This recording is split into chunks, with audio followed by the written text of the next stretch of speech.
Ustaz, nanti habis tekan merah tekan merah ni. Masih.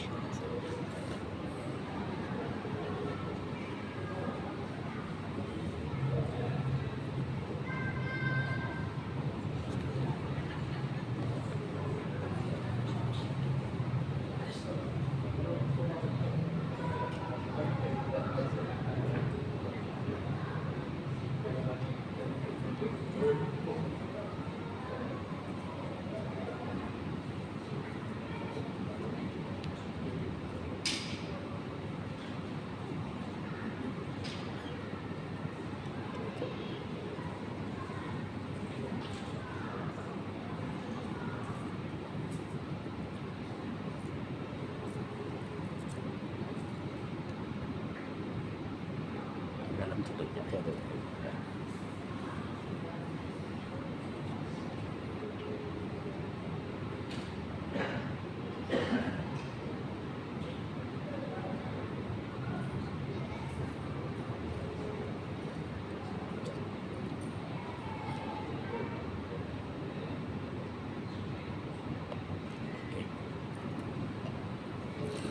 Assalamualaikum warahmatullahi wabarakatuh. Dilakukan sallallahu alaihi wasallam.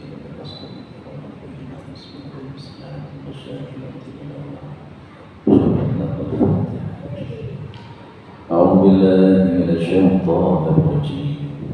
بسم الله الرحمن الرحيم. الحمد لله رب العالمين الرحمن الرحيم مالك يوم الدين إياك نعبد وإياك نستعين اهدنا الصراط المستقيم صراط الذين أنعمت عليهم غير المغضوب عليهم ولا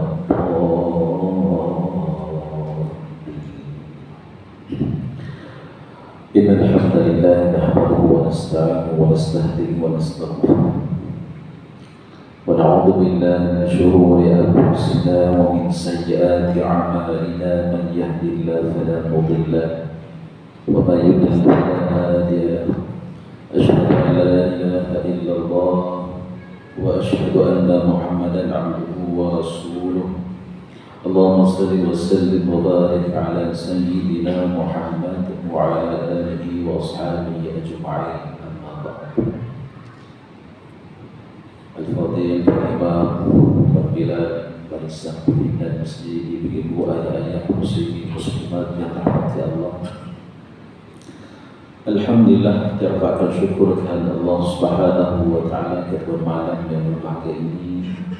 Allah Subhanahu wa taala masih lagi memilih kita untuk kita sama-sama hadir ke rumah Allah Subhanahu wa taala, sama-sama kita menyahut panggilan Allah Subhanahu wa taala hadir ke rumahnya untuk kita tunaikan salat fardu maghrib berjamaah.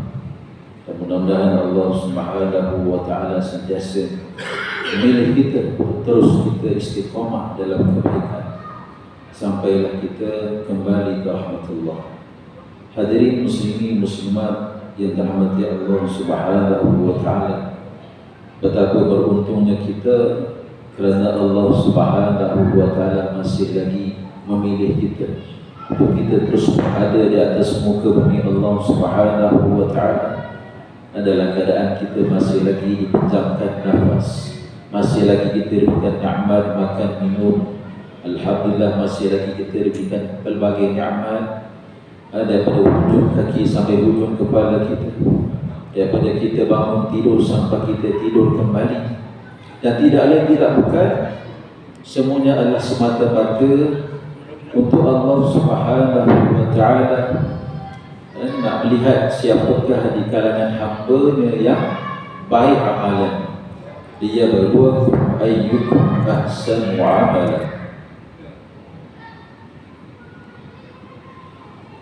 Jadi hadirin yang rahmati Allah Subhanahu wa taala, jadi hidup ini adalah satu ujian daripada Allah Subhanahu wa taala.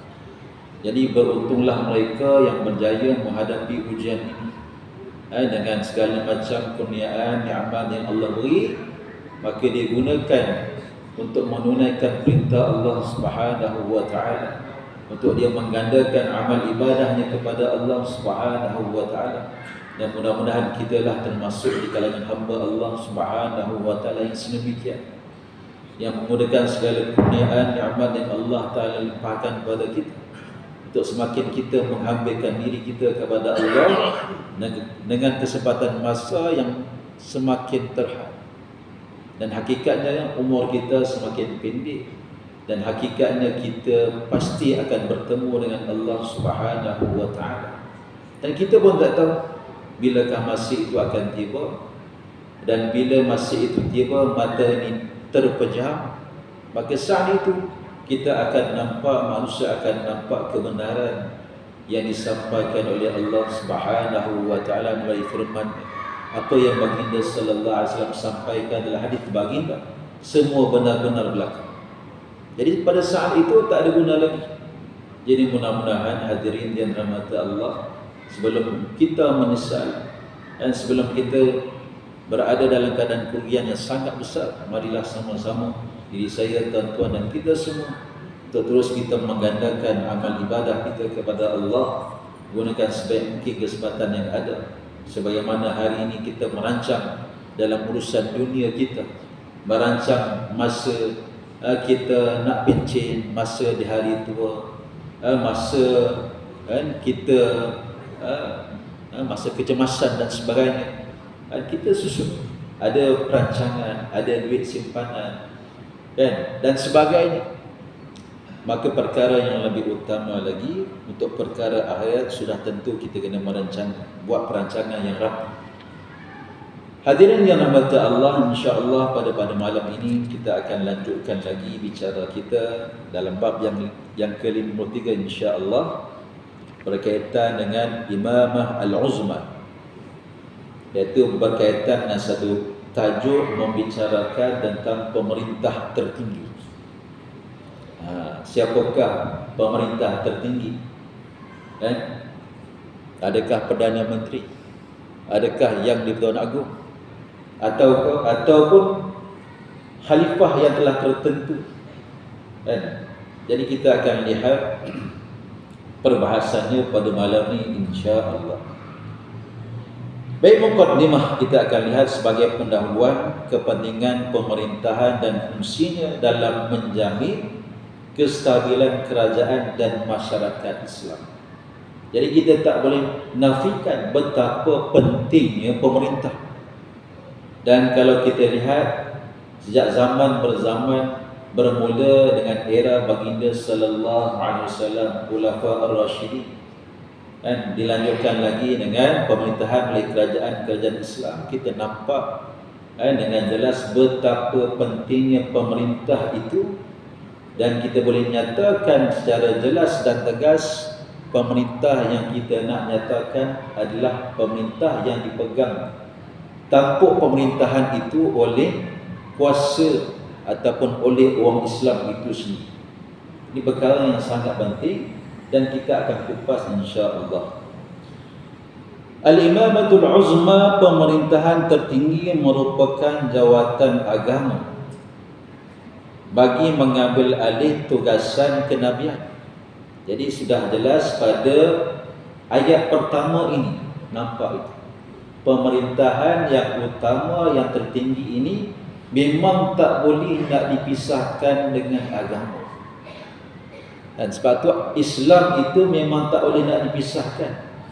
Dan sejauh mana kemodenan, kecanggihan, kehebatan dunia hari ini, sudah tentu pemerintahan yang tertinggi itu tak boleh nak dipisahkan dengan Islam. Sebab itu Islam ini syumul. Islam ini sangat sempurna, mencakupi semua bidang, semua aspek kehidupan manusia. Dan termasuklah apa yang sedang kita sebut pemerintahan tertinggi, bahkan ia merupakan satu perkara yang sangat utama. Dan mengambil alih tugas kenabian. Jadi kalau kita fahami baik-baik apa yang dinyatakan oleh pengarang, jadi itulah peranan utama pemerintah tertinggi. bagi nak memastikan kedaulatan pertama sekali Islam. Islam ini boleh subur, boleh makmur dalam kehidupan manusia, dalam satu-satu kawasan, dalam satu-satu negeri, dalam satu-satu wilayah negara, bahkan satu dunia ini, bila mana dia ini sebagai seorang pemerintah utama, itulah dia matlamat utama. Jadi sebab tu bi'athah, kebangkitan Nabi dan Rasul adalah nak memastikan Islam ini dapat diamalkan dengan sempurna oleh seluruh manusia.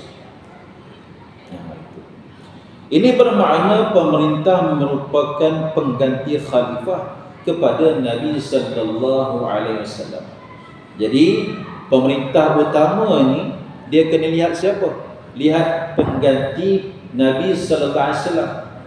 Lihat bagaimana khalifah Abu Bakar radhiyallahu anhu, lihat bagaimana pemerintah Khalifah Umar radhiyallahu anhu, lihat bagaimana pemerintah Uthman bin Affan radhiyallahu anhu, lihat bagaimana pemerintahan Sayyidina Ali radhiyallahu anhu. Ini adalah suri tauladan utama bagi pemerintah. Kerana apa? Mereka ni adalah khalifah utama bagi umat Islam selepas baginda sallallahu alaihi wasallam, sepakat ulama. Walaupun begitu, terdapat perbezaan antara pemerintah dengan Nabi sallallahu alaihi wasallam.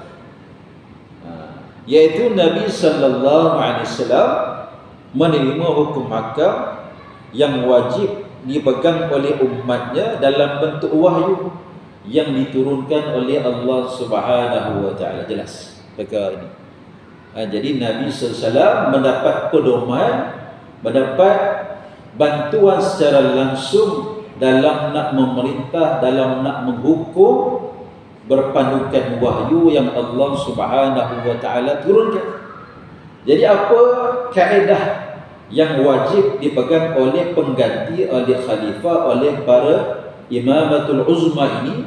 Tidak lain tidak bukan berpandukan nas yang datang pada Nabi sallallahu alaihi wasallam, yang datang kepada baginda sallallahu melalui wahyu itu sendiri.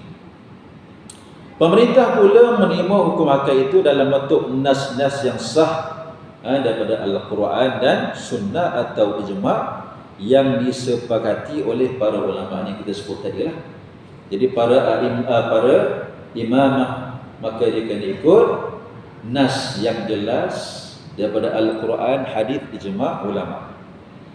Ataupun pemerintah berijtihad berpandukan dalil-dalil umum dan kaedah-kaedah yang sah sekiranya tiada nas dan ijma'. Jadi pemerintah itu sendiri, ini pun kita dah sebut pada perbahasan awal kita. Sebab itu sebaik-baik pemerintah, mereka ni orang yang alim, orang yang mengetahui hukum hakam agama. Dan mereka ini kalau berkemampuan, mereka itu sendiri mampu untuk berijtihad. Kalaupun mereka tak mampu, sebab tu mereka ini kena berdamping dengan ulama. Jadikan ulama itu sebagai panduan mereka, rujukan utama mereka. Dimuliakan para alim ulama. Dan perkara ini memang ada dalam sirah. Kalau kita lihat pentadbiran kerajaan Islam yang terdahulu, para pemerintah itu, mereka ini sangat memuliakan ulama. Bahkan mereka kalau kita lihat dalam pelajaran yang pernah kita pelajari, yang pernah kita baca dalam kisah kerajaan Abbasiyah itu sendiri, kerajaan sebelum itu Umayyah, mereka ini para pemerintah, walaupun mereka bukan golongan alim sampai martabat mujtahid, tetapi mereka menyiapkan diri mereka, menyiapkan istana mereka, menyiapkan masjid-masjid, menjadikan sebagai tempat untuk menadah menerima ilmu, masya-Allah. Jadikan istana-istana mereka itu sebagai tempat halaqah-halaqah ilmu diadakan. Majlis-majlis ilmu subur dalam istana-istana mereka, masya-Allah. Kenapa? Kerana mereka faham akan apa yang kita nyatakan di sini. Jadi pemerintah ini sudah tentu menjadi kewajipan bagi mereka yang paling utama nak menjaga, nak memelihara Islam itu. Ini kena jelas. Jadi bukan mudah untuk jadi pemerintah utama. Pasal apa? Mas'uliyah itu, tanggungjawab itu sangat berat. Kan Nabi dah sebut kullukum ra'an wa kullukum mas'ulun ar-ra'iyati. Jadi terutama kepada pemerintah utama tadi, imamatul uzma, kan, pemerintah nombor 1 tadi. Jadi tanggungjawabnya sangat berat. Dan Allah Subhanahu wa taala sudah tentu akan tanya dengan tanggungjawab yang dia pegang itu. Dan terutama berkaitan dengan hak agama Allah Taala yang mulia ini, yang mana kan usaha dia untuk membina, menjaga, memakmurkan agama Allah Ta'ala ini. Seterusnya, jawatan pemerintah tertinggi begitu penting untuk merealisasikan kewujudan sebenar umat Islam. Jadi pemerintah ni, inilah matlamat. Apa yang kita sebut tadi, penyambung kepada tanggungjawab baginda sallallahu alaihi wasallam. Jadi apa tanggungjawab baginda sallallahu alaihi wasallam? Nak memastikan rahmatan lil alamin, rahmat Allah Subhanahu wa taala itu tersebar seluruh alam. Hidayah Allah Taala itu tersebar seluruh alam. Manusia mendapat kebaikan, bahkan seluruh makhluk mendapat kebaikan. Dan yang paling utama, bagaimana hasrat baginda sallallahu alaihi wasallam itu menjadi hasrat utamanya, nak menyelamatkan umat manusia daripada azab Allah Subhanahu wa taala. Mereka boleh masuk ke dalam syurga Allah Subhanahu wa taala. Oleh itu pemerintah mesti diwujudkan dan dilantik untuk memimpin umat Islam kerana sebab-sebab berikut. Jadi kenapa pemerintah ini sangat penting? Inilah dia jawapannya. Pertama sekali,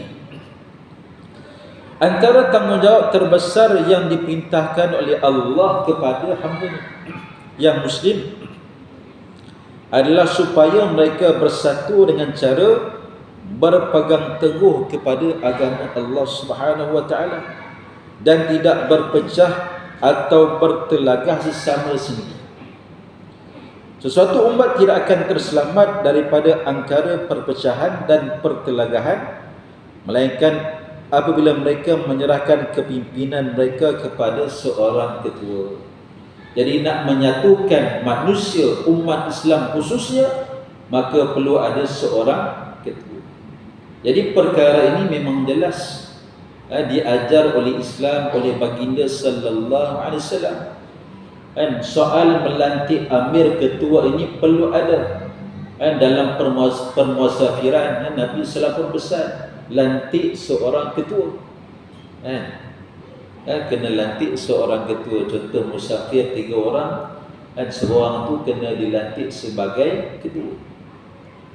Ni perkara yang memang Nabi SAW ajar. Jadi ketua ni tak boleh nak dielakkan dalam urusan apa saja, sehingga dalam urusan pentadbiran masjid kita, urusan rumah tangga pun sudah tentulah kita sebagai lelaki, ar-rijal qawwamuna 'alan nisa, kita ni suami, selaku ketua dalam rumah tangga kita.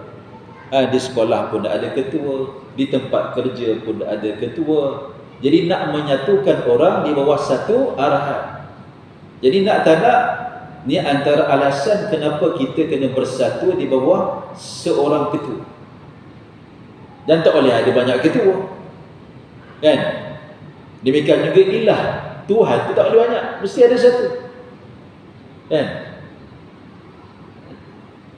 Sehingga Allah menyatakan, kalaulah ada ilah selain daripada Allah Ta'ala, maka akan binasalah bumi dan langit inilah fasadata. Jadi sudah tentu ilah itu satu, pemilik pencipta itu adalah Allah Ta'ala yang Esa. Jadi setiap perkara ini perlu ada pemimpin. Tu kita nak cerita lah, mesti ada seorang pemimpin yang mana kita boleh menyerahkan urusan kepadanya, dan supaya tidak berlaku perkara yang kita nyatakan di sini, perpecahan dan pertelagahan akibat daripada ketiadaan ketua ataupun berbilang-bilang ketua, iaitu ketua yang dapat menyatukan mereka dan semua pendapat tunduk kepada kebijaksanaannya. Kedudukan pemerintah di kalangan semua individu umat pula adalah umpama paksi bagi suatu bulatan. Jadi betapa pentingnya ketua itu, yang Islam nyatakan di sini. Dialah yang akan merealisasikan perpaduan dan menjaga keutuhan mereka melalui kepimpinannya.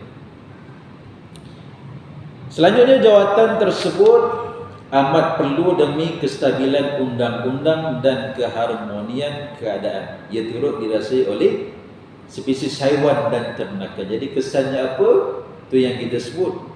Dan ketua itu adalah penyambung kepada Nabi sallallahu alaihi wasallam, yang mana rahmat yang dibawa oleh baginda sallallahu dirasai oleh semua makhluk manusia dan termasuk jugalah haiwan tumbuhan, masya-Allah. Kemudian perkara yang kedua, sebahagian besar pelaksanaan hukum hakam dalam syariat Islam tertaluk kepada pemerintah. Jadi sebahagian apa yang kita perbahaskan berkaitan dengan fiqh jinayah ini memang tak boleh lari daripada pemerintah. Akhirnya balik kepada pemerintah, kan? Ada ulil amri di situ. Jadi hukum hakam itu tidak mungkin dapat dilaksanakan kecuali melalui kuasa dan arahan pemerintah, seperti menghakimi kes-kes mahkamah, melantik para penjaga bagi mereka-mereka yang tak ada autoriti, anak-anak yatim, kita pun dah perbahaskan sebelum ini, yang mana mereka ni tak ada kelayakan, mereka ni belum layak, kelayakan tu belum ada, belum sampai lagi, mereka belum ada kematangan, tak ada rusydi, tak ada kematangan. Jadi pemerintah kena tentukanlah siapa wali yang akan menjaganya, yang boleh menguruskan hartanya. Jadi kena ada pemerintah yang menentukan perkara itu, ya. Seperti yang menghakimi kes-kes mahkamah yang kita sebut tadi, melantik para penjaga, mengisytiharkan halangan dan perang, memeterai perdamaian dan sebagainya. Jadi banyak perkara yang ada dalam hukum hakam syarak ini memang terkait dengan keputusan daripada pemerintah. Jadi kalau tak ada pemerintah, macam mana? Jadi banyak perkara yang tak boleh nak diselesaikan. Jadi sangat penting kena ada pemerintah. Selain yang pertama tadi, nak menyatu padukan kita di atas satu orang ketua, supaya berlaku perdamaian dan kesatuan hati. Kemudian perkara yang kedua, soal hukum syarak yang banyak terkait dengan keputusan daripada pemerintah, yang perlu ada pemerintah itu sendiri yang menentukan hukum yang sepatutnya. Oleh itu, bagi membolehkan hukum hakam syarak dapat dilaksanakan sepenuhnya dengan cara yang betul dan diterima oleh Allah Subhanahu wa taala, mestilah ada pemerintah yang akan melaksanakan hukum hakam itu dan memantau pelaksanaannya. Jadi kena ada pemerintah dalam soal had, nak jatuhkan hukum itu bagi mereka yang melanggar hukum syarak, mesti ada. Ada hakimnya, ada hakim yang dilantik oleh pemerintah, mesti kena ada. Kemudian perkara yang ketiga, kenapa kita perlu kepada pemerintah ini? Jadi dalam syariat Islam terdapat satu kategori hukum yang disebut sebagai hukum hakam imamah, hukum hakam pemerintahan atau hukum hakam siasah syar'iyah, hukum hakam yang berkaitan dengan politik Islam itu sendiri. Jadi hukum hakam dalam kategori ini bersifat fleksibel dan syarak tidak memutuskannya secara terperinci. Dan sebaliknya, hukum hakam dalam kategori ini diserahkan kepada pendapat dan ijtihad pemerintah berdasarkan kepentingan dan keadaan umat Islam. Jadi Islam berikan kuasa kepada pemerintah nak menentukan hukum yang sesuai, melihat kepada kepentingan, kebaikan, maslahat umat Islam itu sendiri. Contoh yang dinyatakan di sini, sebahagian besar hukum hakam seperti sistem pengurusan kewangan. Jadi dalam menguruskan wang kerajaan sebagai contoh, jadi kena adalah pemerintah yang boleh berikan arahan kepada pegawai-pegawai demi nak menjaga maslahat para pekerja kerajaan contoh, hatta kepada rakyat-rakyat, bantuan-bantuan dan seumpama dengan jadi kena adalah keputusan arahan daripada seorang pemerintah. Jadi perkara itu boleh dilaksanakan. Jadi kalau tak ada pemerintah yang buat arahan, bagaimana perkara ini boleh dilaksanakan? Tak ada siapa nak beri arahan, mungkin banyak kumpulan pula, A, B, C, D, E, dah macam-macam pemerintah. Tak boleh lah Jadi tak ada kesepakatan, itu yang akhirnya boleh menyebabkan kehancuran, porak-poranda, menatijahkan keburukan yang besar kepada Islam dan umat Islam itu sendiri. Kemudian dalam gerakan ketenteraan dan pengurusan tawanan, jadi kena adalah pemerintah yang menguruskan perkara ini, yang memberikan arahan. Jika tiada pemerintah yang berkemampuan dan berwibawa untuk menduduki jawatan ini, sudah tentu segala hukum hakam ini akan terus tergantung tanpa dapat dilaksanakan. Jadi masalah. Jadi sebab itu kena ada pemerintah. Jadi sebab itu kita lihat pemerintahan ini panduan utama kita, baginda sallallahu alaihi wasallam. Nabi sallallahu alaihi wasallam dalam nak menghantar, mengirim jemaah-jemaah pasukan Islam untuk menyampaikan dakwah Islam ataupun untuk masuk ke medan jihad. Jadi Nabi SAW sendiri pun akan putuskan siapa yang akan menjadi panglima perang itu dalam syariah ataupun kumpulan-kumpulan jihad kecil, jemaah-jemaah jihad kecil yang dihantar oleh Nabi SAW. Nanti siapa amirnya, ketuanya itu yang boleh memimpin pasukannya, yang boleh membawa arahan baginda sallallahu alaihi wasallam itu sendiri. Jadi amir ketua ni memang sangat pentinglah. Kena ada demi maslahat umat Islam itu sendiri. Kemudian perkara yang keempat, umat Islam sentiasa terdedah kepada kemunculan kumpulan pelampau di kalangan mereka yang menimbulkan ketidakstabilan dalam masyarakat Islam. Mereka didorong oleh hawa nafsu atau fahaman-fahaman sesat yang berselindung di sebalik nama agama dan pemulihan masyarakat. Jadi ini isu dia lah. Sejak zaman berzaman akan ada kumpulan-kumpulan yang sentiasa mengambil peluang nak menghancurkan Islam daripada luar ataupun dalam sendiri. Jadi perkara ini daripada zaman sahabat lagi dah ada. Hatta zaman Nabi pun dah ada dah. Zaman kita ni lagi-lagi lah. Jadi musuh tu sentiasa berusaha nak menghancurkan umat Islam. Jadi usaha memadam ketidakstabilan ini hanya mampu dilakukan oleh seorang pemerintah Islam yang adil. Jadi untuk selesaikan isu ini mesti ada seorang pemerintah yang dilantik.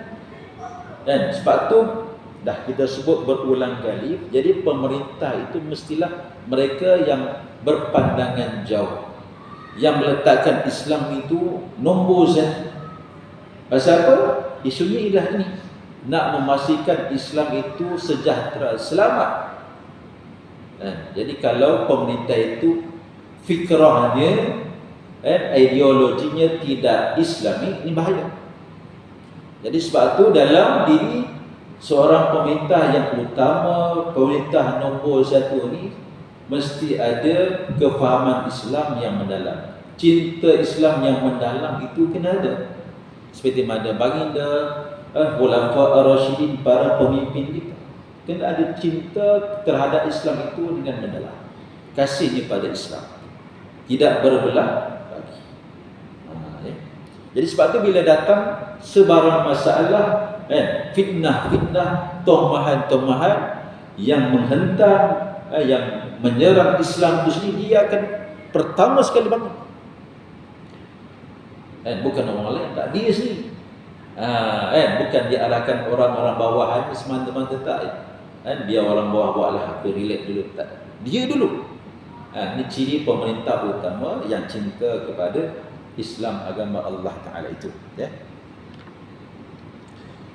Jadi seorang pemerintah yang dapat menggariskan jalan yang betul kepada umat Islam dan mengingatkan mereka supaya tidak terbesong ke jalan yang lain. Jadi peranan dia macam peranan seorang Nabi, sebab dia khalifah, pengganti kepada Nabi. Jadi fikrah dia tu, pemikiran dia macam fikrah Nabi lah. Agar manusia tidak tersasar daripada jalan yang benar, keluar daripada landasan syariat, keluar daripada perintah Allah dan Rasul. Ini perkara yang mesti ada dalam diri. Dia adalah jiwa bagi seorang pemerintah utama. Lepas tu kita akan kaitkan nanti dengan syarat-syarat pemerintah ini. Mesti ada syarat-syarat yang ditepati, yang mesti ada, melayakkan dia. Kalau tak ada syarat ni, tak layak dia. Antaranya, dia mesti orang Islam. Jadi apa yang kita sebut? Jadi pemerintah mengingatkan umat supaya tidak terpesong ke jalan yang lain. Ini tanggungjawab utama seorang pemerintah. Jadi ketika itu umat Islam tidak akan terjebak dalam kekeliruan dan kebingungan disebabkan kejahilan mereka. Sebab itu pemerintah ni kena orang yang ahli dalam agama. Jadi dia kena berdamping dengan agamawan kalau mereka ni bukan ahlinya. Sama ada dia ni orang yang ahli ataupun kalau bukan, dia kena berdamping dengan agamawan, masya-Allah, dengan alim ulama, supaya dia mendapat panduan yang benar berdasarkan nas al-Quran, hadis, ijma'. Ini kerana mengikut hukum Allah Azza wa Jalla. Perintah yang dikeluarkan oleh pemerintah adalah wajib dilaksanakan. Sebab tu Allah Subhanahu wa Ta'ala sebut dalam Quran sini, ya ayyuhallazina amanu atiiullaha wa atiiur rasul wa ulil amri minkum. Dan Allah suruh orang yang beriman kepada Allah, kepada Rasul, supaya apa? Taat perintah Allah, taat perintah Rasul, dan taat perintah ulil amri. Sebab tu kita wajib kena taat pemerintah ulil amri. Dan sebab tu pemerintah ni mestilah orang yang punya autoriti, kelayakan yang sebenar-benarnya untuk ditaati. Jadi begitu tinggi makam ulil amri pemerintah itu, sehingga Allah Ta'ala khitabkan dalam Quran, Allah sebut. Dan selagi mana pemerintah itu berada di landasan yang benar. Jadi kalau pemerintah itu dah di luar landasan syariat, itu dah keluar daripada arahan ataupun perintah Allah Ta'ala tadi. Dan sebab tu perintah makhluk ini, garis utama kita ialah taatnya itu selagi mana mereka itu taat kepada Allah dan Rasul. Termasuklah kita dengan mak ayah kita, sama konsep dia, prinsip asalnya sama. La ta'ata li makhluqin fi ma'siyatil khaliq. Ini kaedah dia. Tak ada ketaatan pada makhluk. Kau ni siapa? Hatta kamu ni pemerintah yang tertinggi. Dan hatta kamu ni mak ayah saya. Tapi arahan yang keluar itu bercanggah dengan arahan Allah dan Rasul, tak wajib. Ini kaedah dia. Jadi kalau pemerintah itu mengeluarkan suatu arahan yang bercanggah dengan nas Al-Quran, hadis, walaupun asal Allah suruh kita taat, tapi jangan taat. Pemerintah suruh kita buat perkara yang bercanggah dengan syarak, contoh amir rasuah, wal'iyazubillah, maka tak wajib bagi kita. Pemerintah suruh kita buat apa saja pekerjaan asal saja boleh mendatangkan untung pada negara, tak kira halal ataupun haram, maka tak boleh. Maka kita wajib mentaati Allah dan Rasul, cari sebarang ikhtiar usaha daripada sumber yang halal semata-mata. Namun ketika pemerintah ini tidak wujud, para pendukung pelbagai fahaman sudah tentu akan berusaha menjadikan umat Islam berada dalam kebingungan. Ini kesan dia lah tadi. Jadi perlu ada pemerintah yang mampu menjaga Islam itu sendiri daripada sebarang anasir-anasir jahat dalam dan luar. Jadi kalau puak-puak batil ini nampak Islam itu ada khalifah, ada pemerintah yang Masya Allah hebat, maka sudah tentu mereka akan gerun, akan takut. Jadi tak akan berlaku perpecahan kepada umat Islam.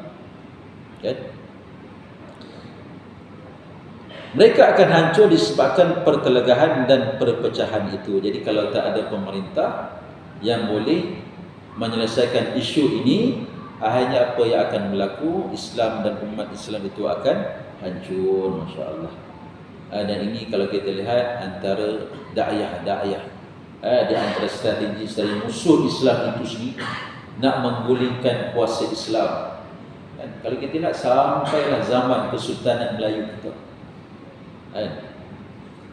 Dan sebab tu dalam nak menyampaikan mesej dakwah itu sendiri, kalau kita lihat perkembangan Islam di Nusantara, di tanah Melayu kita kan, para pendakwah yang datang itu Masya Allah, mereka ini target pada siapa? Pada pemerintah, pada ketua, pada sultan itu sendiri. Jadi kalau kita lihat bagaimana para pendakwah yang datang daripada negara Arab, datang ke tanah Melayu, datang ke Melaka, dakwahkan Islam itu dengan kepribadian yang cantik, dengan bicara yang cantik, Masya Allah, akhirnya menambah jiwa pemerintah Melaka, para miswara sebagai contoh, betul tak? Pasal apa? Nampak? Itu antara kesan dia. Dan itu yang berlaku pada kerajaan kita, pada kehidupan masyarakat kita. Agama bagi rakyat itu adalah agama raja itu. Jadi raja itu apabila dia beriman pada Allah, kesannya apa? Rakyat semua akan beriman pada Allah.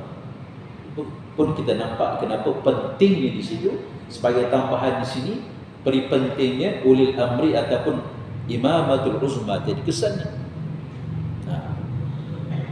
Jadi hadirin jamaah yang dirahmati Allah, jadi kita lanjutkan bicara kita dalam menyebut berkaitan syarat-syarat pemerintah. Jadi pemerintahan ini ada syarat-syarat yang apabila syarat ini cukup, maka layaklah dia itu dilantik sebagai seorang pemerintah. Individu yang menduduki jawatan pemerintah tertinggi mestilah memiliki sifat-sifat berikut. Apa syarat pertama, tuan-tuan? Rasa-rasa. Jadi dalam kitab fiqh pun banyak disebut. Ini ulama sepakat. Syarat pertama mesti apa? Islam. Islam. Ini kita sebut tadi, yang kita berbahaskan ulang-ulang. Daripada apa yang kita sebut, kita dah nampak jelas. Peri penting Islam itu. Sebab tu pemerintah utama mestilah orang Islam. Oleh itu tidak sah melantik orang bukan Islam sebagai pemerintah. InsyaAllah kita bagi sedikit untuk dilakukan pada azan.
Hadirin sidang jamaah yang dirahmati Allah.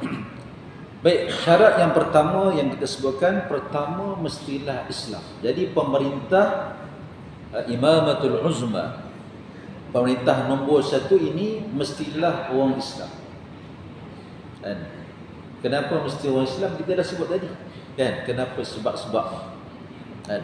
Dan secara jelas dia adalah khalifah, pengganti kepada Nabi sallallahu alaihi wasallam. Jadi tanggungjawab Nabi itu kena diteruskan oleh pemerintah ini. Oleh itu tidak sah melantik orang bukan Islam sebagai pemerintah. Dan ini kerana urusan pemerintahan adalah salah satu hukum syarak yang berkaitan dengan pentadbiran hal ehwal umat Islam. Oleh itu tidak boleh diserahkan kepada orang yang tidak meyakini hukum hakam ini. Jadi pertama sekali Islam. Kemudian yang kedua, mestilah seorang lelaki. Jadi pemerintah nombor satu ini mestilah seorang lelaki. Oleh itu tidak sah melantik wanita sebagai pemerintah. Kan? Ini berdasarkan hadis sahih bahawa Nabi sallallahu alaihi wasallam bersabda, la yufliha qaumun wallau amrahum imra'atan. Dan Nabi sebut apa dia? Tidak akan berjaya satu kaum yang menyerahkan urusan mereka kepada seorang wanita. Jadi pemerintah yang utama bagi sesebuah kerajaan itu mestilah lelaki. Kalau perempuan bahaya tuan-tuan. Kerana apa? Kerana Nabi dah sebut dah, akibatnya di situ, kesannya sangat buruk. Jadi kena lantik seorang lelaki. Selain itu, urusan pemerintahan tertinggi sudah tentu melibatkan penyelesaian pelbagai isu dan kes yang dihadapi oleh umat Islam. Antara isu dan kes tersebut ada yang tidak mampu ditangani dan diselesaikan oleh wanita. Bahkan kita dah sebut juga, pemerintah utama ini dianya adalah orang yang utama, paling utama dalam soal gerakan ketenteraan. Nabi sallallahu alaihi wasallam sendiri bukan biasa-biasa. Baginda adalah panglima tentera. Jadi pemerintah yang kita sebut tadi, di antara syaratnya lelaki. Kerana apa? Lelaki ini memang sedia maklum, dia ialah orang utama dalam ketenteraan, dan dia ialah panglima dalam medan kita medan jihad. Dia lah lelaki. Dan kita pun tahu beza daripada sudut kemampuan, kekuatan di antara lelaki dan wanita ketika mana berjihad di jalan Allah, berjuang di medan qital, medan jihad itu tak sama lah. Tak? Yang nak angkat senjata, yang nak bawa kenderaan, nak tunggang unta, kuda, itu masya-Allah sudah tentulah seorang lelaki. Kemahiran itu di zaman kita begitu juga. Yang mengendalikan aset-aset ketenteraan itu memang lelaki kebiasaannya, dan memang lelaki, insya-Allah. Jadi Nabi dah sebut lelaki kena berada di hadapan. Dialah pemimpin nombor satu. Pertama sekali tadi Islam itu mestilah orang Islam. Yang kedua mestilah lelaki. Kemudian syarat yang ketiga, seorang pemerintah ini mestilah matang. Dia mestilah matang. Oleh itu tidak sah melantik kanak-kanak orang bodoh dan yang seumpamanya sebagai pemerintah. Jadi tak boleh lah. Dan perkara ini memang jelas. Kita nampaklah kenapa kita tak boleh lantik golongan-golongan yang tidak matang ini. Walaupun mereka dikelilingi oleh para penasihat, walaupun kanak-kanak tadi sebagai contoh dia ada penasihat, ada 3-4 orang ataupun berpuluh-puluh orang penasihat, kan? Tapi mereka ni kalau tak matang tak layak, kan? Nabi sallallahu alaihi wasallam bersabda, pohonlah perlindungan Allah daripada diperintah oleh kanak-kanak. Ini pun ada dalilnya. Kenapa? Ada kerajaan-kerajaan yang bukan Islam dipimpin oleh mereka-mereka yang tidak matang, walaupun dikelilingi oleh penasihat-penasihat, tapi sangat beri kesan yang buruk kepada pemerintahan dan kerajaan itu. Kemudian perkara yang keempat atau syarat yang keempat, mestilah pemerintah itu adilun, orang yang adil. Di antara ciri pemerintah yang sangat utama juga, kan? Pemerintah mestilah adil, kan? Orang yang bersifat adil ialah orang yang tidak melakukan dosa besar dia itu sendiri.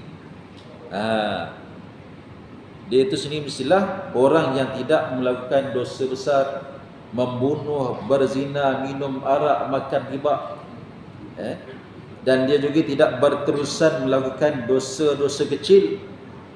Jadi sebab tu pemerintah ini bukan sebarangan orang yang boleh memikul jawatan ini. Sebab tu pemerintah ini dia kena, di hadapan dia adalah Allah dan Rasul, depan mata dia ialah Islam itu, kan? Jadi pemerintah ini bukan tujuan nak kaya, tak, kan? Bukan tujuan untuk menambah aset dia, kekayaan dia, kan? Nak menambahkan apa dia, pengaruh dia, tak. Tapi adalah nak menjanggung tanggungjawab baginda sallallahu alaihi wasallam. Lihat, kan, suri tauladan, pedoman utama dia adalah baginda sallam. Maka dia kena ikutlah bagaimana sederhananya Nabi sallam dalam urusan-urusan keduniaan ini. Macam itulah pemerintah Islam. Lihat saja sahabat-sahabat Nabi, Sayyidina Abu Bakar, Sayyidina Umar, Uthman, Ali, hidup ni sangat sederhana, masya-Allah. Jadi janganlah dia seorang yang ahli maksiat, berterusan dalam dosa-dosa kecil. Allahu Akbar. Oleh itu pelantikan orang fasik sebagai imamatul uzma, pemerintah yang ulung tadi, pemerintah tertinggi, adalah tidak sah. Jadi kalau yang dilantik itu orang ahli maksiat, berterusan dia atas maksiat, maka tak sah, tak boleh. Kan? Asyik buat dosa saja, kan? Dia dengan judi tak boleh nak dipisahkan, maka tak layak dia jadi pemerintah. Dia dengan arak itu dah sebati, tak boleh nak dipisahkan, maka tak layak dia. Jadi orang fasik ialah orang yang tidak memenuhi syarat yang dinyatakan sebagai adil tadi. Jadi hadirin yang dirahmati Allah, ini di antara 4 syarat. Baki syarat insya-Allah kita akan sambung pada pertemuan kita pada bulan hadapan insya-Allah. Jadi mudah-mudahan atas perkongsian kita pada malam ini, Allah Subhanahu wa taala jadikan kita sebagai pemimpin-pemimpin yang hebat, tuan-tuan. Walaupun kita bukan pemimpin yang kita sebut secara khusus dalam bicara kita, pemerintah nombor 1, pemerintah tertinggi dalam negara kita, tapi kita adalah pemerintah, ketua dalam, paling tidak dalam keluarga kita, kan? Maka ambillah ibrah, ambillah pengajaran daripada apa yang kita kongsikan, terutamanya soal adil tadi, dalam kita nak memastikan kita itu sendiri dapat memimpin keluarga kita dengan baik, memimpin masyarakat kita dengan baik, amar ma'ruf nahi munkar. Sama-sama kita nak memastikan umat, terutama keluarga kita sendirilah, selamat daripada azab api neraka Allah. Sama-sama kita menghuni syurga Allah Subhanahu wa taala. Wa sallallahu alaihi wasallam Muhammad wa ala alihi wa sahbihi wa barik wa sallim. Subhana rabbika rabbil izzati amma yasifun. Wassalamun ala mursalin walhamdulillahi rabbil alamin. Subhanaka Allahumma wa bihamdika asyhadu an la ilaha illa anta astaghfiruka wa atubu ilaik. Assalamualaikum warahmatullahi wabarakatuh.